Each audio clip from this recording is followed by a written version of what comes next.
Hi வணக்கம் நண்பர்களே, நாம் இந்த வீடியோவில் என்ன பார்க்க போகிறோம்னா, பெஞ்சல் புயலால் தமிழ்நாட்டில் எந்தெந்த மாவட்டங்கள்லாம் அதிக மழையை பெறப்போகுது மற்றும் எந்த பகுதி வழியே கரையை கடக்கப் போகுது என்ற தகவலை விரிவாக பார்ப்போம்.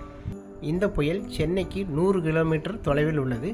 இந்த புயலால் இன்று மாலை, நள்ளிரவு, அதிகாலை, நாளை காலை ஆகிய நேரங்களில் சென்னை, திருவள்ளூர், காஞ்சிபுரம், செங்கல்பட்டு, புதுச்சேரி, கடலூர், மயிலாடுதுறை மற்றும் உள் மாவட்டங்களான கள்ளக்குறிச்சி, விழுப்புரம், திருவண்ணாமலை, வேலூர், திருப்பத்தூர், ராணிப்பேட்டை ஆகிய பகுதிகளிலும் கனமழை, மிக கனமழை, அதீத கனமழை பெய்யும். காற்றின் வேகம் 80 கிலோமீட்டர் முதல் 90 கிலோமீட்டர் வரை இருக்கும். சில நேரங்களில் 100 கிலோமீட்டர் காற்றின் வேகம் இருக்கும்.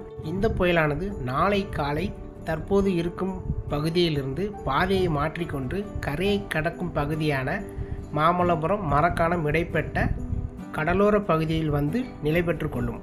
இது ஒரே இடத்தில் நாளை காலை முதல் மாலை வரை இருக்கும் என்பதால் மழையின் தீவிரம் சற்று அதிகமாக இருக்கும். அதாவது இன்று மாலை, இன்று நள்ளிரவு, நாளை அதிகாலை, நாளை காலை வரை சென்னை, திருவள்ளூர், காஞ்சிபுரம், செங்கல்பட்டு, கள்ளக்குறிச்சி, விழுப்புரம், திருவண்ணாமலை, வேலூர், திருப்பத்தூர், ராணிப்பேட்டை ஆகிய பகுதிகளில் கனமழை, மிக கனமழை, அதீத கனமழை பெய்யும். இந்த புயல் நாளை டிசம்பர் 1ஆம் தேதி மாலை கரையை கடக்க தொடங்கும். இதனால் நவம்பர் 29 மாலை முதல் டிசம்பர் 1 நள்ளிரவு வரைக்கும் கனமழை, மிக கனமழை, அதீத கனமழை இருக்கும். இதன் பிறகு டிசம்பர் 2, 3 ஆகிய தேதிகளிலும் மழை இருக்கும். இந்த புயல் உள் மாவட்டங்கள் வழியே சென்று அரபிக்கடல் செல்லும். இது உள் மாவட்டங்கள் வழியே செல்லும்போது காற்றழுத்த தாழ்வு பகுதியாக செயலிழந்து உள் மாவட்டங்களின் பல பகுதிகளில் கனமழை, மிக கனமழை பெய்யும். அதாவது கிருஷ்ணகிரி, தருமபுரி, கரூர், சேலம், நாமக்கல், கோயம்புத்தூர், திருப்பூர், நீலகிரி மற்றும் திருச்சி ஆகிய பகுதிகளில் கனமழை, மிக கனமழை இருக்கும். இதேபோல் திண்டுக்கல், தேனி, மதுரை, புதுக்கோட்டை, சிவகங்கை, ராமநாதபுரம், தஞ்சாவூர், திருவாரூர், நாகப்பட்டினம், காரைக்குடி ஆகிய பகுதிகளில் சில இடங்களில் மிதமான மழை, ஒரு சில இடங்களில் மட்டும் கனமழை பெய்யும். தென் மாவட்டங்களை பொறுத்த வரைக்கும் மழை குறைவாகத்தான் இருக்கும். அதாவது சில இடங்களில் மட்டும் மிதமான மழை பெய்யும். புயல் காற்றழுத்த தாழ்வு பகுதியாக செயலிழந்து அரபிக்கடல் சென்ற பிறகும் டிசம்பர் 3ஆம் தேதி வரைக்கும் இதனால் மழை கிடைக்கும் தமிழ்நாட்டில்.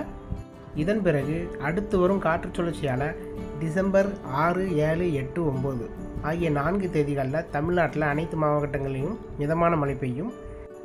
இதற்கு பிறகு டிசம்பர் 15ஆம் தேதியிலிருந்து டிசம்பர் 22ஆம் தேதி வரைக்கும் உள்ள இடைப்பட்ட தேதிகளில் ஒரு தீவிர காற்றழுத்த தாழ்வு பகுதி ஒன்று உருவாகி புயலாக வலுப்பெறும். இதனால் தென் மாவட்டங்கள் மற்றும் மத்திய மாவட்டங்களில் கனமழை, மிக கனமழை, அதீத கனமழை இருக்கும். அது எந்தெந்த மாவட்டங்களில் இருக்குங்கிறத நாட்கள் நெருங்கும் போது நான் வரும் வீடியோக்களில் பதிவு செய்கிறேன். நாம் ஏற்கனவே சொன்ன மாதிரி இந்த வருடம் வடகிழக்கு பருவமழையானது சென்னை முதல் நாகப்பட்டினம் வரை உள்ள மாவட்டங்களில் அதிக கனமழை பொழிவு இருக்கும். இதே போல் தென் மாவட்டங்களிலும் கனமழை பொழிவு இருக்கும். இந்த வருடம் சராசரிக்கு அதிகமாகவே மழைப்பொழிவு தமிழ்நாட்டில் பதிவாகும் எல்லா மாவட்டங்களிலும். வானிலையை பொறுத்த வரைக்கும் ஒவ்வொரு நாளும் பல மாற்றங்கள் காணப்படும். ஸோ தொடர்ந்து இந்த சேனலை சப்ஸ்கிரைப் பண்ணி வச்சுக்கோங்க. அப்படி பெல் ஐக்கான் கிளிக் பண்ணி வச்சுக்கோங்க. அப்போ தான் நான் கொடுக்குற வானிலை தகவல் உங்களுக்கு வந்து சேரும். மீண்டும் அடுத்த வீடியோவில் வேறொரு நாள் வானிலை தகவலோடு உங்களை சந்திக்கிறேன். நன்றி, வணக்கம்.